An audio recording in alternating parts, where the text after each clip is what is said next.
I'll show you exactly how I commonplace so you can make your own commonplace book. I get a lot of questions on what a commonplace book even is and how I set mine up. So I'll go over in detail how I set mine up.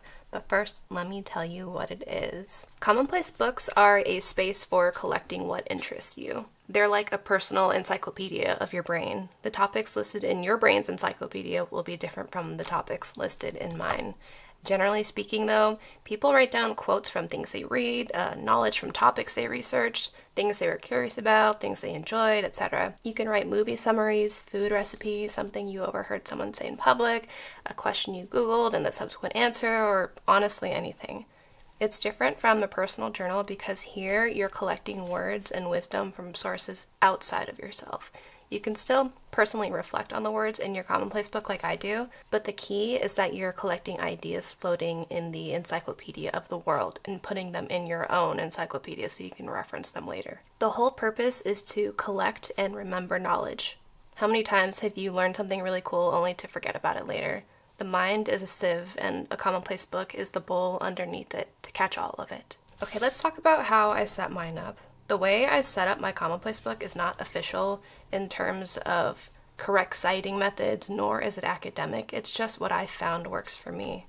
I know traditional commonplace books have an index, like a spot at the beginning of the book or at the end of the book, that lists all the subjects found in a book, but for me personally, I don't use an index. I don't need one, so I don't spend the extra time making one. I have the subject marked at the top of the page here, and that's about it. If I need to find something, I just flip through the book until I find it. Plus, the stickers make it obvious for me of what the subject is. Some people have set subjects they allow in their book and they color code, but that restriction has always felt too limiting for me personally. And I have the date at the top here for when I'm logging the entry, and I use a date stamp to keep it uniform across all entries. And this is the brand. I found it on Amazon.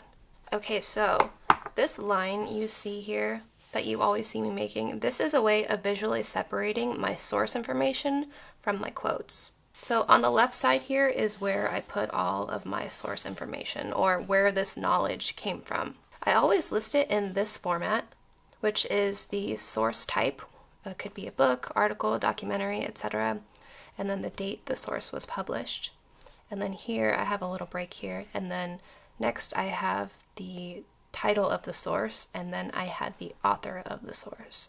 I quote books in academic journals mostly, so that's why I have this information, but it can be adapted to however you need. For example, if you want to quote a conversation you had with a friend, I would write Conversation 2026 from Evening Chat with Friend's Name, for example. So this way of listing a source is my way of making an adaptable method that works for anything I need. So it's not academically correct, it's not official, so this is just what I personally like to do. And sometimes I have one source, like here, and sometimes I have multiple sources. Let's see. Oh, for example, this is a good one here. So I have 3 sources here.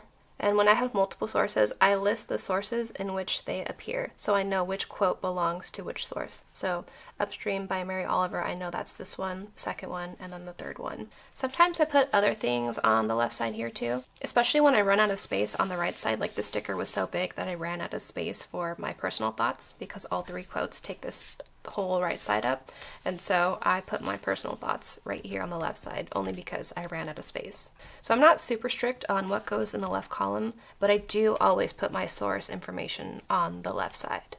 So on the right side here is where I write the quote or the bit of knowledge I want to remember.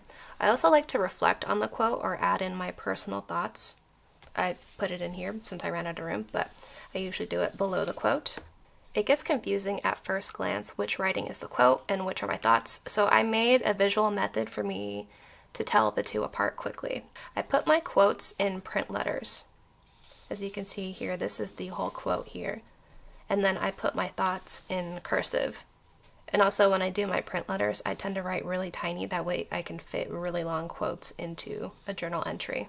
But you don't need to do this, it's just what I prefer. You could do something else like different color pen ink to tell the two apart, or have a visual mark like color coding to differentiate the two. There are no rules, this is just what I do, so adapt to how you prefer things. But I like this method also because it lets me practice both my print and my cursive. So most of the time, I do write all of my quotes first to ensure I have enough room to write them. For example, in this instance, I wanted to do all the quotes first because I knew the sticker was going to take up the majority of this page, so I did all of my quote writing first. I'd rather run out of space for my personal thoughts than the quote itself. Sometimes, especially with shorter quotes, I'll write the quote and then I'll follow it immediately with my thoughts, and then I'll do it again. Here's another quote, and then here are my thoughts. So I'm switching back and forth between quote and thought and quote and thought. My method changes in tandem with my layout basically and how much space I'm working with. Also, another thing that I do for commonplacing is I make my own stickers to match my entries.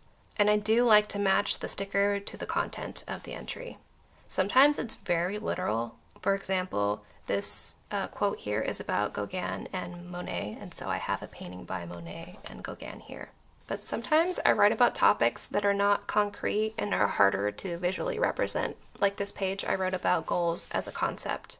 What came to mind visually for me was a bullseye, like hitting targets or goals, but I wanted to keep it in my style instead of just putting a bullseye graphic, for example. So I found this piece of pottery that has a bullseye looking shape on it, and there's an archer here to represent aiming towards something or hitting the goal.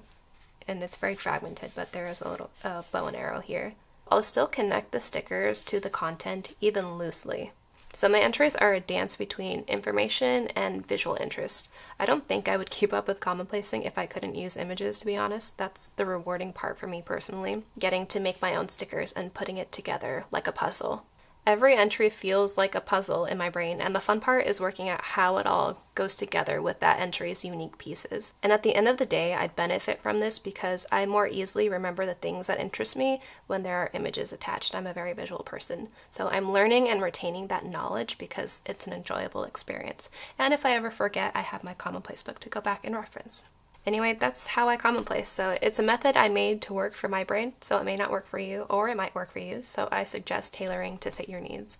Also, you could use any notebook, and I have a video pinned to my page on all the notebooks I recommend for commonplacing, including this one. But if you are curious about what this one is, it's the log type notebook from Nolte. Here is a blank page, for example, so I add in that line. I don't know if you can see this. There are little notches at the bottom of this Nolte notebook, and I usually put my line at the second little notch here. There's like a little dot, and that's where I put my line. And also my journal cover is the trifold from Paper Republic. I get asked that a lot too. I really love this journal cover. I know it's also intimidating to think of having to make stickers and finding visuals, and if that's not your thing, you don't have to do that. If you're like trying to do things quickly and you just want to capture some information and then use it later, I have another notebook in here. This is my other part of my Commonplace book I don't normally show. This is just where I collect information. And this one I did color code. I have a key at the front. But this one is not for creative work whatsoever. This is when I see something and I need to capture it immediately before I forget it. And then later I'll do the full entry on it. Even random things, like I put cooking recipes in here. I put quotes.